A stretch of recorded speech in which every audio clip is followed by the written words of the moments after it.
Hey, everybody, this is Jets Chaos with Jeremy. I am Jeremy, and I'm here to bring some chaos. What are the three things that can hurt us most? What's our kryptonite? What are the three things that we have to worry about this season in order to not take a big step forward?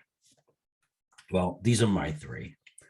Number one, more than anything else, is health and avoiding injuries, specifically on the offensive line.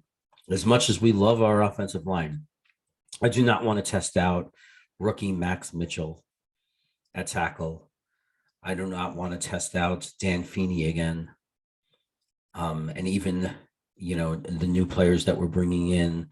I don't want to test it out. I don't want to be the team that goes in without their starting five. Although it's hard to be perfect. I don't know how often a team has five offensive linemen start and play the entire season. I know it was a strength of the 2010 and 11 Jets, was health, that our offensive line, they played every day, every week. They were there. I think if you look back, there may have been a couple of injuries, but never significant ones that lasted a long time. So that was a key factor. And it's a key factor for a lot of good teams is the, avoiding injury. So that's my number one. I think the entire team changes if the offensive line breaks down. If we suddenly have to have backup offensive line and it takes away everything. It might stop our running game. It puts Zach in a position where he doesn't have time. He's rushing the play, trying to play hero ball again. Those kind of things just kind of builds up on each other. And once you have the offense going 1, 2, 3 and out, 1, 2, 3 and out, the defense, as improved as it might be, is going to break down. So even if the defense is playing well, we saw that. We saw the defense play well in a lot of games and then just break down from exhaustion because they were constantly on the field too much. The second thing is kind of obvious. I'm not as worried about it as injuries, but it's Zach Wilson. Look, I love Zach Wilson. I'm as big a fan of Zach Wilson as any Jet fan. I was thrilled when they chose him. I still believe in him. I am awed by his arm talent and his elite escapability in plays. I love watching him play and have the highest hopes for him. But if I'm wrong and everybody else that believes in Zach Wilson is wrong, obviously that's going to impact the team. He needs to progress and step forward. And I know he got better towards the end of the season, and that's what I'm hanging my hat on. I'm like, he got better. He looked better. He was managing games better, making passes when he needs to. He was doing everything, protecting the ball, everything that he needed to do as a quarterback, he began doing in those last 5 games. Now, we've seen that before where quarterbacks improve throughout the season. They come back the next year and they go right back to square one, sometimes even worse. So we can't have that.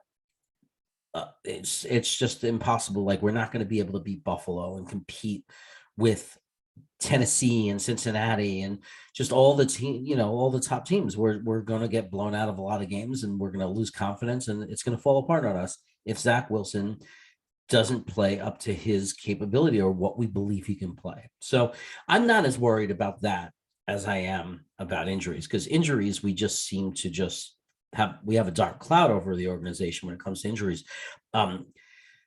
Quarterback, I could see it, and really believe it and put my hands around it. Like, I believe in Zach Wilson. I've seen him on the field do it at times. He had his shining moments, his flashes, things like that are not flukes. So, but it's there, and it's still a question mark until he actually establishes himself as a very good NFL quarterback. It's a question mark until you do it. The third thing that can go wrong, or the third cause of us losing a lot of games, and some people might argue this could be number one, and it's just chemistry. How many new players? How fast have we turned this roster around? Have these guys played together? Look at all the new guys playing with new guys. Becton's coming back from not playing for a year, so he really didn't get that much experience playing with AVT. He's never played with Lincoln Tomlinson near him. Lincoln Tomlinson has never played alongside Fant or Becton.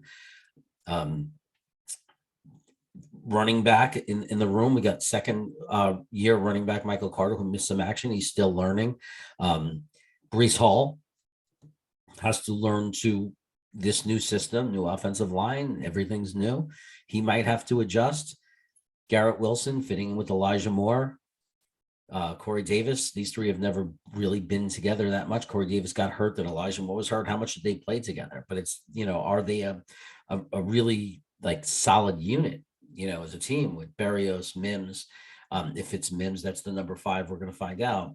On defense, it's the same thing. Like defensive line, we're bringing in, we got Carl Lawson coming back. We got 2 young defensive linemen, one, in from the draft, obviously JJ and Michael Clemens. They've got to be able to play together. The linebackers never got to really gel and play around CJ, if you think about it, because Sherman got hurt. Nazeldine didn't even get in, and we don't know what we're doing at linebacker, and how is that unit going to be? That unit is a concern, even if they do gel well.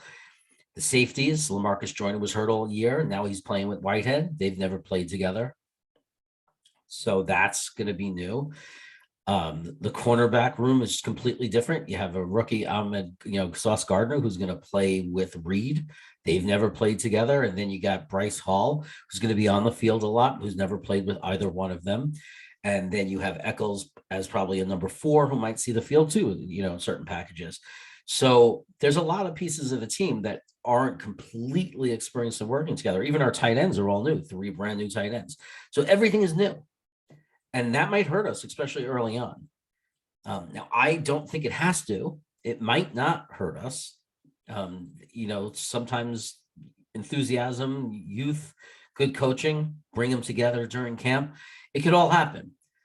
But is it a possibility that we're going to get off to a slow start and lose a bunch of games and have trouble the rest of the season because it took us a while to gel as a team? Absolutely. It's a concern. So not to be negative, these are the things that we have to look out for. These are the things that can go wrong and why it's impossible to be overly optimistic. I think that we should be very optimistic for our future. Like, this is going to happen and we're going to have a great football team. But when you look in the short term, you have to be realistic about things that can happen. If I was going to go to Vegas and just place a random bet for the Jets to win the AFC and put a few $100s down, people would say I was nuts, right? And no matter what I argued about, but we got this guy and this guy and this guy, what's the thing that I have to worry about? Those are the 3 things I would worry about the most. And 4, that I was rushing things a little bit and that the other teams are just still better than we are. But that's a whole nother story. Anyway, hey, we're on the right track. Go Jets. Make sure you subscribe to my channel if you haven't and you like this video. And if you did like the video, hit that little like button. But if you subscribe, it really helps me out. And I'll be able to keep creating this content, which I hope you like. Take care. Have a great evening, Jets Nation. And we will see you live tomorrow night on Wacky Wednesday.